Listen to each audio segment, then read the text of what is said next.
E aí, gurizada, beleza? Hoje a gente vai falar sobre esse incrível discurso que o nosso presidente Bolsonaro deu na Assembleia da ONU. Então solta a vinheta. Essa vinheta vai ser diferente de todas as outras vinhetas, tá ok? Então, gurizada, antes de mais nada, pedir pra vocês se inscreverem no canal, quem tem frequência de ver os vídeos por aqui. Se é a primeira vez que tu tá aqui, muito prazer, meu nome é Renan, espero que tu veja o vídeo e goste, quem sabe dê um like ou até um dislike mesmo, é importante. Lembrá-los que vai aparecer agora as minhas redes sociais na tela. Eu tô vestindo um mágico.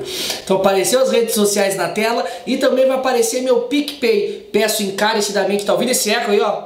Eco!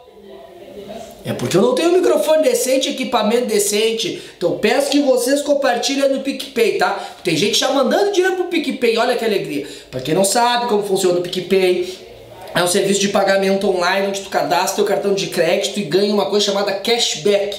Que cashback? Às vezes tu paga uma conta e ganha 20% de volta, 10% de volta. Então só me dá o cashback, cara. Se tu não quiser distribuir grana, que tá todo mundo junto nessa, tá? É difícil fazer vídeo. Tô até pensando em fazer um Patreon e tal. Ou pelo menos uma vaquinha pra tentar comprar uns equipamentos tri, tá? Todo mundo reclamando também do negócio aqui que dá na tela, mas tudo bem, do desfocado. Bom, vamos ao vídeo propriamente dito, né? Obrigado a Deus pela minha vida.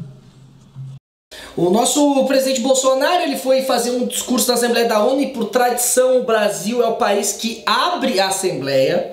E até uma coisa curiosa, por que que ele abre a Assembleia? Tem mais ou menos duas teorias. Qual é? Acabou a Segunda Guerra Mundial, foi formado o Conselho de Segurança, daí chegou o papai Stalin, o papai Churchill e falou assim, ó, Brasil não, nada eras, o Brasil não pode participar do Conselho de Segurança. Só que ao mesmo tempo o Brasil ele foi um país importante na Segunda Guerra. Não sei se, claro, não mesmo de importância, mas o Brasil também foi um dos personagens da Segunda Guerra, pelo menos no fim da Segunda Guerra ali. E daí por essa participação brasileira, reza a lenda que daí foi dado, então o Brasil abre os conselhos, as assembleias da ONU, como quase que uma forma de tipo assim, não entrou no conselho, mas faz isso aí e vamos deixar assim. Outras teorias falam que o Brasil abre a Assembleia da ONU muito pelo papel que ele teve ali na criação do Estado de Israel, essa coisa mais pacífica, diplomática, que é um caráter historicamente brasileiro. O brasileiro é esse cara mais amigão da galera, é o cara que resolve os problemas de uma forma na base da conversa. Então seriam essas duas aí histórias que diz sobre o Brasil abrir esse discurso na Assembleia da ONU. Acontece que foi o nosso presidente, Bolsonaro, como diz a Madonna, fez o seu discurso. E daí aqui eu trouxe alguns pontos pra gente discutir e alguns pontos de crítica, o que ele acertou, o que ele errou no discurso. Primeiro tem a questão da Amazônia, onde ele errou fortemente no quesito das queimadas. Nessa época do ano, o clima seco e os ventos favorecem queimadas espontâneas e também as criminosas. Vale ressaltar que existem queimadas praticadas por índios e populações locais. Ele insiste nessa narrativa de que tá tudo bem com a Amazônia, está tudo sendo preservado, sendo que os dados mostram que não. Antes também faziam isso com a Amazônia. Antes faziam, mas a gente não está falando de antes, a gente está falando de agora. Isso tem que ficar claro na discussão. Há um descaso no tratamento com a Amazônia, pelo menos no desmatamento. Agora, o discurso que ele dá de soberania da Amazônia é uma coisa que dentro da geopolítica bem inteligente, ó. A Amazônia é nossa, quem decide sobre a Amazônia somos nós, ela não é uma área internacional, então tá aí ele dando uma cutucada no Macron da França quando ele fala que não, a Amazônia é do Brasil. Ele remete geopoliticamente a tudo que o Brasil ele historicamente fala sobre a Amazônia, tá? Então a Amazônia é nossa. Inclusive na década de 90 isso era um discurso muito da esquerda política. Não, a Amazônia é nossa, ela não é do grande capital. Um ou outro país, em vez de ajudar, embarcou nas mentiras da mídia e se portou de forma desrespeitosa com o espírito colonialista. Então, nesse aspecto de tentar reorganizar aí essa disputa da Amazônia, tipo, não, ela é nossa, nisso ele acertou, né? Incrivelmente ele acertou. Só que provavelmente não, acredito eu que quem fez essa parte do discurso foi o General Heleno. Ele foi um dos caras que, se eu não me engano, fez o discurso. Ele deve ter feito provavelmente essa parte do Bolsonaro, que é uma parte bem de exército mesmo, tá? quando ele fala de política de indígena, que ele diz que o índio ele vai ser um latifundiário, ou que o índio merece ter uma série de coisas dele, que tipo assim, aquela velha lógica do homem branco, onde ele vai ao indígena, e o indígena pode ter direito ao progresso porque o homem branco chegou e o obrigou a ter isso, onde ele lê uma carta do indígena falando, viu só, o homem branco está aqui, os índios querem se libertar dessas amarras ideológicas. Cara, ele foi muito criticado por uma série de entidades indígenas, inclusive de vários outros indígenas, não é porque ele traz uma carta indígena que logo legitima tudo que ele falou, né? Ele critica o índio Raoni, velho, o amigo do Sting, então ele faz uma crítica ao índio Raoni também, então isso foi bem grave. Tem a matéria da BBC aqui linkada, onde os índios se põem bem contrários a essa fala do governo Bolsonaro. Então assim, claro que essa visão sobre indígena, eu sei que ela está muito em disputa no Brasil, tem várias narrativas, mas de modo geral tem toda uma discussão dentro da antropologia sobre a importância de preservar culturas. Há várias pessoas que se dizem, eu sou descendente espanhol, descendente italiano, descendente português, descendente de não sei o que, de não sei o que, de não sei o que. Lindo, bonito, legal, só que ao mesmo tempo que tu é descendente dessas coisas, não significa que tu seja essas coisas, mas significa que tu, de alguma forma, da tradição da tua família, isso é muito comum no Rio Grande do Sul, famílias de italianos, tem uma série de tradições que remetem à Itália. E tu vai dizer que a pessoa agora ela não é descendente italiana, ela é. E ela pode ter essas tradições, ao mesmo tempo que o índio ele pode ter o iPhone, pode ter a televisão. É isso que às vezes fica um pouco... as pessoas confundem muito, tá?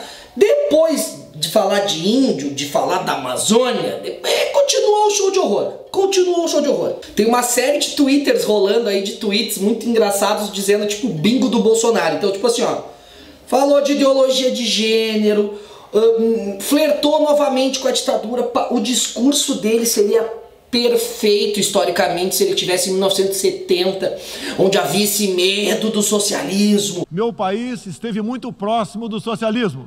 O cara falou de cubanos infiltrados no século XXI. Cuba, nas penúrias econômicas, consegue infiltrar médicos cubanos no Brasil para promover uma revolução socialista. Olha o nível que vai tomando esse discurso. Parece realmente que ele está na Guerra Fria. Ele vai lá e fala sobre o Fórum de São Paulo, Forró de São Paulo. Fórum de São Paulo, organização criminosa. Cara, Fórum de São Paulo tem site, tu pode entrar, digitar Fórum de São Paulo, tem site, mostra os encontros deles, mostra os textos ali, o que eles decidiram pautar ou não. É uma organização de esquerdas e que cada vez está com menos relevância no mundo, mas ainda o Fórum de São Paulo, ele tem tentáculos que se espalha pelo mundo e consegue dominar as pessoas. Então olha o nível de marcartismo que a gente vai chegando, onde o grande inimigo é o socialismo. Ele precisa criar esse espantalho do grande inimigo, porque ele precisa ter onde ele se segurar, né? Então, além dessa série de bingo aí, culpa Lula, Dilma, né, os PT que acabaram e afundaram o Brasil. Depois de tudo isso, ele disse que vai visitar alguns parceiros econômicos, né, alguns parceiros. Entre os parceiros que ele vai visitar, provavelmente ele vai visitar a Arábia Saudita, que é uma ditadura, uma das piores espécies de ditadura que a gente tem no mundo. O que não faz necessariamente o Bolsonaro apoiador desse tipo de ditadura, tem que ficar claro. Só que aí que tá, se ele visitar a Arábia Saudita só para tentar conhecer e entender um pouco mais, estabelecer comércio, então ele também poderia visitar Cuba. Se é para visitar ditadura por ditadura, dá para visitar Cuba também, para vocês verem que as escolhas que o nosso presidente ele vai fazendo são escolhas ideológicas. Por mais que ele negue o discurso ideológico, por mais que ele fale que a ideologia afundou o Brasil, afundou a Venezuela, afundou a puta que pariu, por mais que ele fale disso, ele acaba nas suas escolhas políticas com quem se relaciona ser muito ideológico. Um exemplo claro foi que no discurso dele ele teve que lamber a bota do Trump, ele teve que falar sobre o presidente Trump. E daí eu te pergunto, caro amigo, e se o Trump ano que vem perde? O que vai acontecer com esse bastião que, querendo ou não, em termos políticos, dá uma sustentada no Bolsonaro? O que vai acontecer se caso os democratas ganharem? Tipo, é isso que está em jogo. Ele polariza o discurso muito, então ele leva até as últimas consequências dentro da democracia. Ele é um grande teste para a democracia. Ele leva até as últimas consequências do discurso. Isso polariza e causa mais raiva na população e torna as pessoas que são bolsonaristas cada vez um núcleo mais apoiadores dele. Só que isso é um presidente, ele deveria falar pra todo mundo, ou pelo menos, né? Tipo, a gente sabe que ele não vai falar pra todo mundo, mas, né, no discursinho ele falou, sabe, não, ele polariza propositalmente, radicaliza propositalmente o discurso dele para falar para a base dele. E falando para a base dele é o que ele acha que a longo prazo é o que vai dar sustentação para ele para um possível reeleição. Porque é a primeira vez que eu vejo, desde a democracia, um candidato que no primeiro ano nem fechado de governo, ele já está se candidato, quase que tipo fazendo campanha para reeleição, e ao mesmo tempo já tem uma série de outros candidatos se articulando. É Dória, é Amoedo, é Luciano Huck, é Ciro, é o Haddad, tem um monte de cara já se articulando e nem acabou um ano de mandato. Para vocês verem como esse jogo político aí de polarizar demais, a tendência é cada vez polarizar mais, porque tu precisa ter politicamente uma coisa que as pessoas que te apoiam apontem. Realmente, nos livramos dos cubanos socialistas, nos livramos dos Soros, olha só. Então isso só acontece quando tu polariza cada vez mais o discurso. Então, resumo, o que rolou na Assembleia da ONU foi áudios do WhatsApp que vazaram dos grupos de bolsonarista e uma série de tweets dele. Parece que ele pegou uma série de tweets, recortou e leu uma série de áudios vazados. Tu tá incomodado com isso? Olha, um monte de gente tá incomodada com isso, um monte de gente critica ele. Mesmo assim tu apoia ele? Cara, é direito teu, ele foi eleito dentro da democracia, a gente tem que respeitar esses baluartes democráticos. Agora, mesmo apoiando ele, é impossível a gente não ter um senso crítico no sentido de, olha, esse discurso realmente ele mandou muito mal para nós enquanto país. A gente parece que se rebaixou um degrau dentro da política internacional. Mesmo apoiando ele, tu pode pelo menos fazer esse tipo de reflexão.